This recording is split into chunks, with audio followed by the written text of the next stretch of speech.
तो सर सनातन धर्म में कहा जाता है ना कि आपको धार्मिक स्थल जाना चाहिए, हाँ, मंदिर जाना चाहिए, भगवान की पूजा पाठ करनी चाहिए। ये सारा सनातन धर्म के अंदर है, उल्लेख किया गया, जो हर सनातनी फॉलो भी करता है। लेकिन जब लाल किताब की बात आती है, जब हम लाल किताब को पढ़ते हैं या उसे समझने की कोशिश करते हैं, तो उसमें सबसे पहले एक चीज बाहर निकल कर आती है, लाल किताब आपको मस्जिद मंदिर नहीं जाना, आपको किसी धार्मिक स्थल पर नहीं जाना, पूजा पाठ नहीं करनी है। ऐसा क्यों है सर? ऐसा नहीं है। देखो अगेन, आप भी शायद मेरे ख्याल से भ्रमित हो। बिल्कुल हो सकता है। मैं क्लैरिफाई करता हूँ। देखो कुछ कंडीशंस हैं जहाँ पे ये चीज़ बोली गई। जी। किसी भी जगह पे ये नहीं बोला गया पूजा नहीं करनी। हाँ। अगर कोई दिखा दे तो जो बोलेगा वो मैं कर दूंगा। कहीं उल्लेख नहीं है इसका? इस चीज़ का नहीं है कि पूजा पाठ नहीं करना। अच्छा। क्या क्या कंडीशन बोली गई है कि बृहस्पति अगर आपकी कुंडली में स्पेसिफिक जगहों पर हो, घर के अंदर मूर्ति नहीं करनी, मूर्ति नहीं रखनी, क्योंकि पुराने ज़माने में फोटोज का ट्रेंड नहीं था। वहाँ पे उस टाइम पे घरों में मूर्तियाँ होती थी। अब कुछ कंडीशंस ऐसी हैं, जैसे मान लो कि बृहस्पति केंद्र के भाव में बैठा है, 1 4 7 10 में बैठा है, स्पेसिफिकली 7 और 10 में बैठा है। ऐसी कंडीशन में आपके घर में अगर मंदिर है, आप मूर्ति पूजा करते हैं, तो आपकी दिक्कतें बढ़ेंगी। उस कंडीशन पे फिर भी वहाँ पे ये नहीं बोला गया कि पूजा करनी ही नहीं है, कम करने को कहा गया है और मूर्ति पूजा करने के लिए मना किया है। लाल किताब कहीं पर भी ये चीज़ नहीं बोलती है। अब कुछ कंडीशंस है, फॉर एग्जांपल बताता हूँ।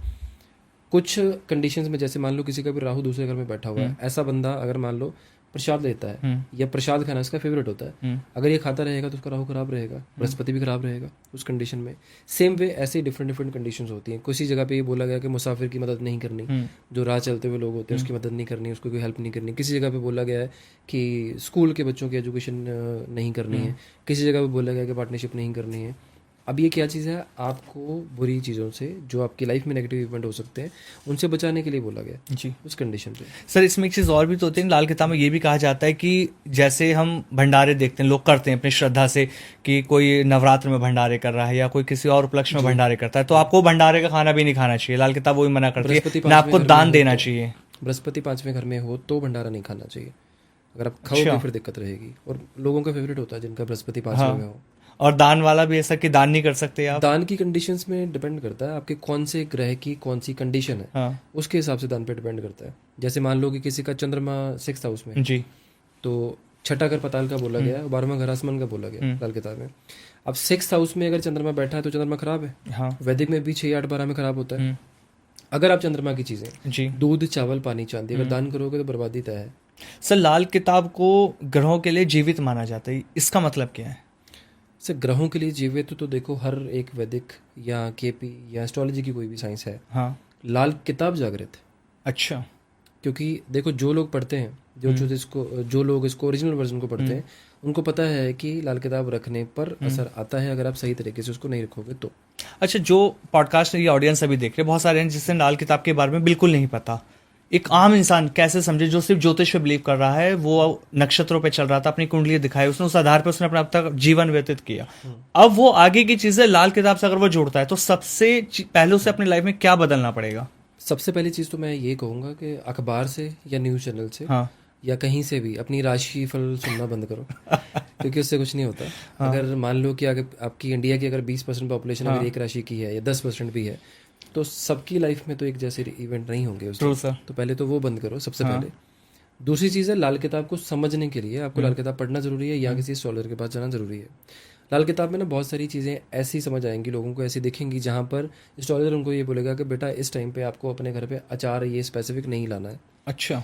या आपको इस टाइम पे जूते नहीं खरीदने हैं, या इस टाइम पे आपको घर की रिपेयर नहीं करवानी है, या आपको इस टाइम पे गाड़ी का ये नहीं करना है। वो कंडीशंस हैं जिनको हम प्रिकॉशंस बोलते हैं। ठीक है। प्रिकॉशंस हमेशा बेस्ट होती हैं इलाज से। पहले अगर आपने प्रिकॉशंस कर ली हैं तो बाद में आपको इलाज करने की जरूरत नहीं पड़ती। अब लाल किताब में मान लो कि किसी बंदे को कोई किसी जोशी के पास जाता है, अब जोशी कहता है जी आपकी ये महादशा चल रही है, अंतरदशा चल रही है, ये प्रत्यंतर चल रहा है, ये ग्रह आपका नीच का चल रहा है इस टाइम पे, ये गोचर में ये कह रहा है, आपकी लगन कुंडली का ये ग्रह है, यहाँ का षष्ठेश आपका यहाँ बैठ गया, द्वादश आपका यहाँ बैठ गया, आपकी लाइफ में ये होगा। लाल किताब सिंपल कहती है बृहस्पति आपका 8वें घर में आ गया, आपके परिवार में किसी बुजुर्ग की डेथ हो जाएगी। Example just normal. अब कंडीशन क्या है जी, यहाँ पे आपको बात समझ आई है कि वहाँ समझ आई है? वहाँ पे डर का माहौल है। वहाँ का डर है, बिल्कुल डर का माहौल है, क्योंकि वहाँ पे 15 चीजें हैं। यहाँ पे एक ही चीज बोली है कि यहाँ पे बृहस्पति 8वें घर में तो किसी बुजुर्ग की डेथ होगी। आपके परिवार में या किसी परिवार का क्या होता है, परिवार दादाजी से आगे चली हुई सारी फैमिली जी। अब मान लो कि वो जेनरिक है या कुछ कंडीशन पे है, या मान लो कि कोई और इवेंट आपको प्रेडिक्ट किया, मैंने सिर्फ एग्जाम्पल दी है। अब वो चीज़ें कहाँ मैटर करती हैं आपकी, यहाँ पे एक ग्रह ने बोला वर्षफल में आपको ये होगा, ठीक है। वहाँ पे 25 चीजें हैं, अच्छा। फिर भी आप उसको कंफर्म नहीं कर पाओगे कि वो होगा कि नहीं होगा। वो ये बोलेंगे कि आपकी 18 साल की फलाने फलाने ग्रह की आपकी दशा आ गई, हाँ। वो 18 साल आपके लिए ग्रह की आपको घसीटता रहेगा पकड़ के ट्रैक्टर के पीछे बांध के। प्रैक्टिकली पॉसिबल नहीं है ना? इसमें शनि के 7.5 को मैं जोड़ना चाहूंगा जोड़िए, जी। बिल्कुल जोड़िए। इसमें भी कंफ्यूजन रहती है ना लाल किताब में और इसमें, कि शनि से जुड़ी हुई चीजें आप दान नहीं करोगे, लाल किताब में कहा जाता है। और जब शनि के 7.5 किसी पे आती है वैदिक ज्योतिष में, तो उसको लेकर ढैया को लेकर चीजें टाइमिंग बता दी जाती है, उपाय बता दिए जाते हैं। तो सर दोनों में इतना डिफरेंस क्यों है? सर वहाँ पे वैदिक की टर्मिनोलॉजी टोटली डिफरेंट है। वैदिक की कंडीशन क्या चीज़ है, वो राशियों पर चलते हैं। हाँ। लाल किताब में ये नहीं बोला गया कि शनि की चीज़ों का दान नहीं करना। लाल किताब में ये बोला है कि जो आपका किस्मत का ग्रह होगा वो, हाँ। या फिर जो आपका सबसे अच्छा स्ट्रॉन्गेस्ट ग्रह होगा वो, उसका दान नहीं करना।